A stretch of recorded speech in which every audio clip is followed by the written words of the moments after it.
Bonsoir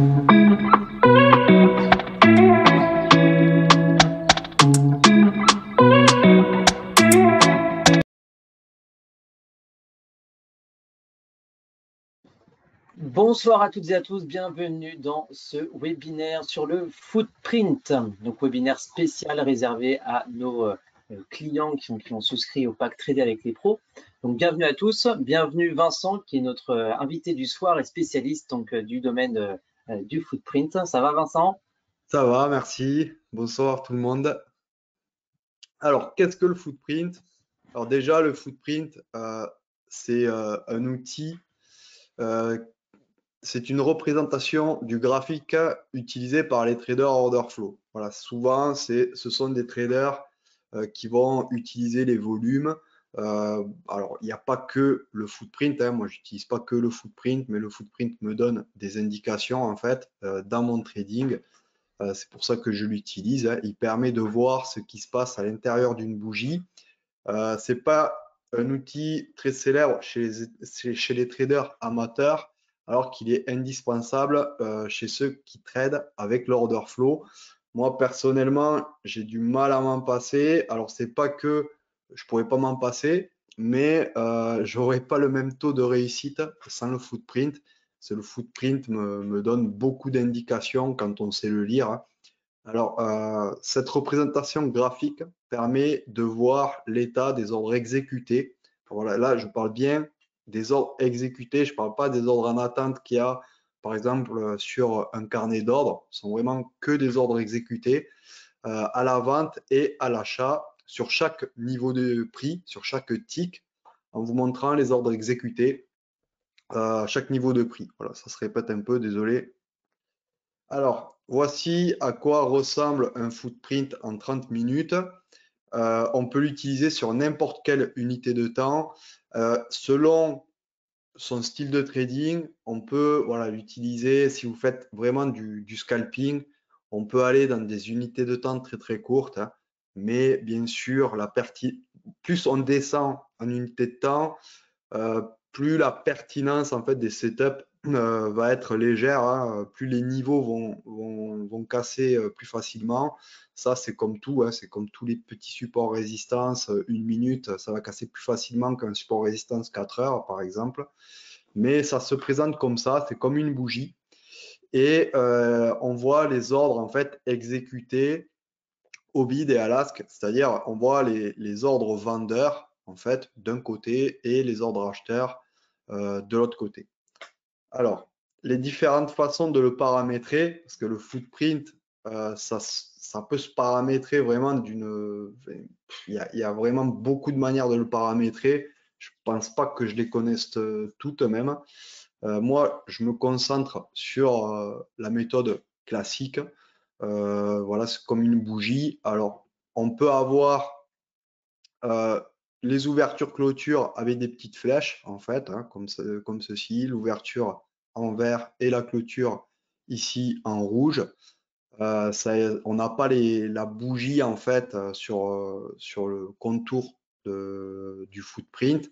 Et ça peut être un peu plus difficile à lire si jamais on n'a pas l'habitude parce que, bien sûr, il va falloir s'imaginer les mèches. Et voilà, les mèches, c'est quand même assez important de savoir où le prix clôture, etc. Ou alors, on peut carrément mettre le contour de la bougie comme ça. C'est beaucoup plus ludique, moi, je trouve. Et ça nous fait bougie bleue ou verte quand c'est haussier et bougie rouge ou je ne sais pas, ou rose quand c'est baissier. Et là, voilà, il représente les mèches, les corps de la bougie, etc. Donc, c'est beaucoup plus ludique. Il y a eu beaucoup d'avancées sur ça dernièrement sur des plateformes comme Sierra Chart, etc. Sierra Chart, c'est quand même une plateforme. Elle est un peu compliquée, comme on l'a dit précédemment, mais elle est relativement abordable niveau tarif. Franchement, c'est presque, je pense que c'est l'une des moins chères niveau tout ce qu'ils offrent en fait comme indicateur et configuration personnelle. C'est vraiment pas très cher par rapport à des plateformes vraiment professionnelles qui offrent à peu près les mêmes outils, mais qui sont beaucoup plus chers. Alors ensuite, il y a le footprint delta. Ça, je ne vais pas en parler. Je vais vous parler vraiment ce que c'est le delta. Mais je vais pas, moi, je m'en sers pas du footprint delta personnellement, mais c'est juste pour vous montrer qu'il y a plusieurs manières de paramétrer le footprint. On peut l'afficher aussi comme ceci. Voilà, c'est un peu moins ludique. Moi, personnellement, je ne sais pas trop m'en servir de ce footprint, donc je vais rester dans mon domaine de compétences. Je vais rester sur le classique. On peut aussi afficher le footprint avec les volumes splittés. Ça peut avoir son importance. C'est comme on a vu précédemment, en fait, hein, comme un footprint classique. Sauf que là, on va avoir en plus des petits histogrammes de volume qui vont nous montrer si le volume est supérieur à la normale ou pas. Donc, pour les débutants qui n'ont pas forcément l'habitude de voir les ordres de grandeur sur un footprint, parce qu'il faut quand même s'habituer aux ordres de grandeur, il y a des nombres en fait qui sont vraiment élevés par rapport à la moyenne. En fait, il faut connaître son marché pour connaître les moyennes. Au niveau du footprint, au niveau de chaque unité de temps aussi. Par exemple, si on affiche un footprint en 30 minutes, ça ne va pas être les mêmes ordres de grandeur que si on affiche un footprint en 5 minutes. Et si par exemple on trade un bon au trésor, parce que cet outil, on peut s'en servir sur tous les marchés futurs. Tous les marchés futurs où on a les volumes, en fait, c'est-à-dire tous les marchés futurs, eh bien, on peut s'en servir, mais ça ne sera pas les mêmes ordres de grandeur parce qu'il n'y a pas autant de contrats exécutés, par exemple, sur un DAX que sur un bon au trésor comme par exemple l'Eurobond ou le ZN, le bon au trésor américain sur 10 ans ou le SP500. Donc, il va falloir en amont backtester, regarder un peu les ordres de grandeur, etc. Mais ça, c'est pas trop mal aussi ce mode d'affichage. Moi, personnellement, je ne l'affiche pas comme ça parce que je suis habitué. Mais on peut aussi afficher les volumes. Voilà, c'est vraiment un outil order flow, c'est vraiment un outil basé sur les volumes. Alors, comment lire un footprint? Alors, le footprint, le bid et l'ASK du footprint se lisent en diagonale avec le bid, un tick en dessous du ask. Ça, c'est très important. C'est le même principe en fait que le carnet d'ordre. Le carnet d'ordre, si vous connaissez, vous avez toujours un petit spread avec les vendeurs qui sont toujours au-dessous des acheteurs et vous ne pouvez pas acheter au même niveau de prix. C'est pas possible. Il faut toujours acheter un tick au-dessus et vendre, enfin, non, acheter, pardon, un tick en dessous et vendre un tick au-dessus. Et donc, le footprint, c'est exactement pareil, hein, vu que on passe généralement nos ordres sur un carnet d'ordre. Il va y avoir ici une lecture qui va se faire en diagonale. Il va falloir savoir que les vendeurs ici, les traders, les trade bid sont à gauche et ils se lisent, en fait, ils sont liés avec les trades ask, c'est-à-dire les trades acheteurs qui se lisent en diagonale comme ça, un tick au-dessus. Donc, c'est pour ça que généralement, en haut, eh bien, il y a des zéros ici parce que il n'y a pas de contrepartie. En gros, hein, il n'y a pas de, vu qu'on le lit en diagonale, il faut avoir toujours une contrepartie. Alors, c'est vrai et pas vrai, parce que parfois ici, il n'y a pas de zéro, et là aussi, il n'y a pas de zéro. Mais bon, voilà, c'est comme ça que ça se lit. Il faut le savoir, parce que derrière, quand on va attaquer les imbalances, etc., il ne faut pas croire que le footprint se lit comme ça droit. C'est très important de savoir ça. Ensuite, on peut avoir aussi un affichage comme ça pour l'ouverture, la clôture. Hein. Quand c'est en rouge, ben, c'est une bougie baissière. Quand c'est en vert, c'est une bougie haussière. Ou alors, vous montrez comme moi je l'affiche avec directement le candlestick, la bougie qui est tracé autour avec les mèches, etc. C'est un peu plus ludique, moi je trouve. Du coup, c'est comme ça que je l'affiche. Alors, les imbalances, les stacking imbalances, les creux et l'époque, qui sont les point of control. Je reviendrai dessus, ce qu'est un point of control. Alors, pour connaître le niveau d'ouverture et de clôture d'une bougie footprint, nous avons le choix entre plusieurs représentations, comme je vous l'ai dit déjà précédemment. Les deux plus populaires sont le contour chandelier, comme ceci. Voilà, ça c'est assez important de comprendre qu'en fait, c'est juste une bougie avec à l'intérieur les ordres exécutés. En fait, il n'y a rien de plus simple qu'un footprint. Pour moi, c'est assez intuitif quand même. Et vous pouvez aussi avoir avec les petites flèches, c'est exactement pareil, mais là, il va falloir s'imaginer les mèches qui sont assez importantes quand même quand on a des rejets, etc. Pour savoir si voilà, il y a une grosse défense ou pas. Et ça, on peut le savoir aussi avec le footprint. On va le voir juste après. Alors, le rectangle jaune, là, on va passer sur le POC. Le rectangle jaune est le POC de la bougie footprint. Il représente l'endroit de la bougie où il y a eu le plus de volume, c'est-à-dire le plus de transactions. Ça, c'est vraiment important de savoir où il y a le plus de transactions sur une bougie. Pourquoi? Parce que si par exemple, vous attaquez, vous êtes dans un range et que vous attaquez un support, par exemple, sur le bas, eh bien, vous pouvez voir avec le POC si les acheteurs défendent ce niveau ou pas. Ça, c'est très important de savoir ça. Et s'ils défendent ce niveau et que le POC est assez fourni quand même, eh bien, si ils cassent le POC, ce POC-là va faire une sorte de support et de résistance. Et souvent, quand le niveau est cassé, il y a un petit trou de liquidité derrière. Ça descend assez rapidement. Et ça, bon, ça, pour ceux qui tradent les marchés futurs, vous avez dû le remarquer. Mais quand on a des bougies japonaises classiques, en fait, on ne peut pas voir le nombre de contrats exécutés dans la bougie, alors que là, on peut arriver à voir vraiment si en fait, quand on arrive sur le support, eh bien, les acheteurs défendent fortement ou si c'est juste les vendeurs qui ne veulent pas forcément attaquer pour casser ce support.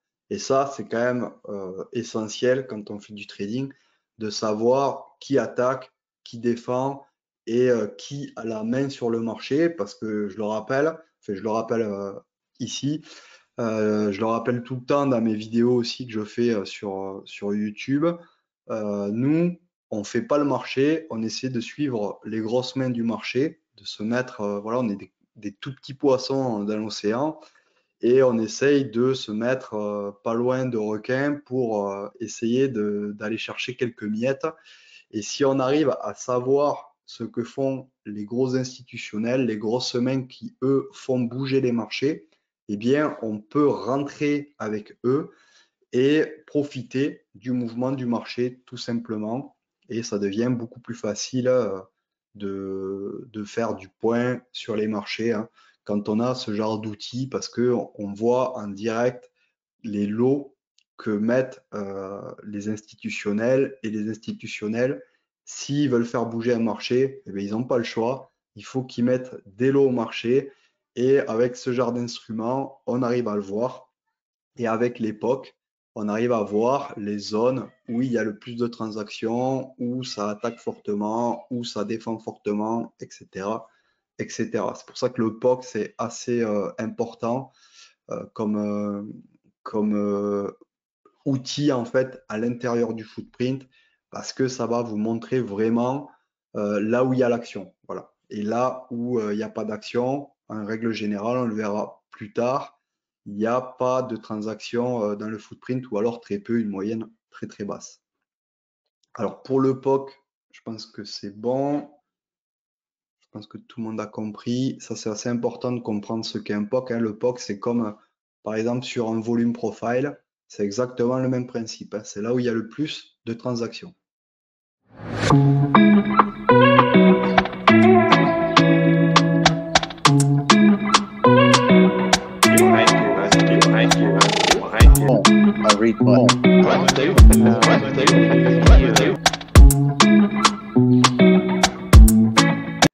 Alors, l'imbalance en footprint est un indicateur qui nous permet de calculer la différence en pourcentage entre le bid et le ask.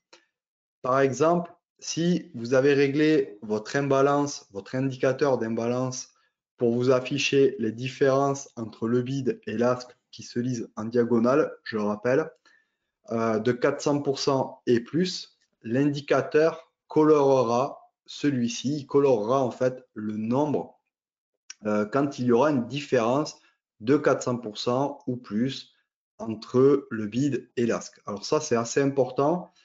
Ça permet de voir sur un niveau de prix qui met le plus de lot, donc qui attaque le plus. Ça, c'est vraiment très important de savoir ça.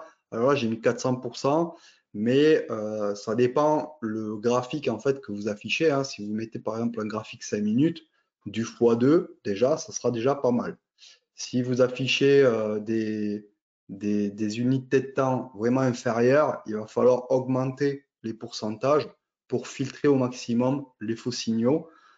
Et si vous tradez par exemple en 4 ticks reversal, le reversal 4 ticks, je ne sais pas si vous connaissez, mais c'est un outil qui est vraiment pas mal. Hein. Vous pouvez l'afficher en bougie ou en footprint aussi. Eh bien, là, je vous conseille vraiment de rester sur du 400% ou du 500% et plus pour limiter au maximum les faux signaux, parce que sinon, vous allez avoir des imbalances qui n'ont pas de sens. Et selon ce qu'on veut faire aussi, hein, ça je vous le montrerai plus tard, sur des petites unités de temps, il vaut mieux prendre les imbalances sur des niveaux déjà, plutôt que de les prendre n'importe où. Et si on affiche par exemple des graphiques en 5 minutes, 30 minutes, etc., on ne va pas se servir des imbalances comme support et résistance, on va dire, ou alors pour nous dire qu'il y a une forte défense sur tel niveau, on va s'en servir plus pour voir la conviction du marché, plus pour voir en fait sur une bougie qui commence à partir, si la différence entre les acheteurs et les vendeurs est significative. Ça, c'est assez important de savoir ça. En plus, derrière, on a le delta pour nous confirmer. Alors, je ne sais pas si vous suivez toujours. Désolé, je suis un peu... des fois, je suis un peu dans mon truc et je sais de quoi je parle. Donc, certains ont du mal à suivre, mais vous inquiétez pas. Tout à l'heure, on va aller sur les graphiques. Je vais revenir sur ça. C'est juste pour vous expliquer les bases en fait du footprint, comment lire un footprint et les différences en fait qu'il y a par rapport à certaines unités de temps et comment on peut s'en servir. Parce que le footprint, c'est vraiment un outil. On peut s'en servir en scalping pur et dur, mais on peut s'en servir aussi en swing trading, on peut s'en servir en day trading, on peut détecter des retournements avec. Et là, il ne va pas falloir regarder forcément les mêmes choses, il ne va pas falloir aussi le paramétrer pareil. Alors, selon l'actif et votre agressivité, vous pouvez jouer avec le paramétrage. C'est ce que je vous disais précédemment. C'est vraiment selon ce que vous voulez voir sur le footprint qu'il faudra paramétrer les imbalances à 400% ou 200%, etc., etc. Ça aussi, il faudra backtester selon votre marché, si c'est un marché vraiment très lourd ou si c'est un marché assez léger. Alors là, on a une bougie footprint et on peut voir qu'il y a certaines imbalances. Par exemple, ici, c'est une bougie bleue. On peut voir que quand la bougie part, ici, on a une imbalance. Ici, on a une imbalance. Ici, on a une imbalance. Ça va nous donner vraiment des indications pour savoir qui pousse dans la bougie déjà et savoir si on a beaucoup d'imbalance ou si on n'a pas d'imbalance. Si, par exemple, la différence entre les acheteurs et les vendeurs est significative. Et Sierra Chart, comme beaucoup de plateformes, en fait, les paramètres comme ça, c'est-à-dire que quand on a une imbalance, ça s'affiche à une couleur. Alors, vous pouvez aussi paramétrer une différence, par exemple, mettre du x2 en vert. Si vous voulez après par exemple, 400% vous pouvez le mettre en vert encore plus clair. Vous pouvez avoir des différences comme ça. Et ensuite, par exemple, 500% et plus, vous pouvez mettre un autre vert ou alors une autre couleur pour détecter vraiment quelle force a l'imbalance. Et ici, on a une imbalance vendeuse et les imbalances vendeuses, les imbalances baissières. Ici, bien, se colore en rouge. Alors ça, c'est moi qui l'ai paramétré comme ça. Vous pourrez changer les couleurs. Vous pouvez vraiment tout customiser en règle générale sur les plateformes. C'est assez ludique, hein. Mais là, on voit très clairement que sur cette bougie, là, ça a commencé ici à attaquer, hein. On a une différence ici entre les acheteurs et les vendeurs qui est quand même significative. Ici, pareil. Et sur le POC de la bougie, on a une imbalance haussière et on voit très clairement qu'il y a beaucoup plus d'imbalance haussière que d'imbalance baissière. Donc, on sait que là, ça pousse quand même pas mal au niveau des acheteurs.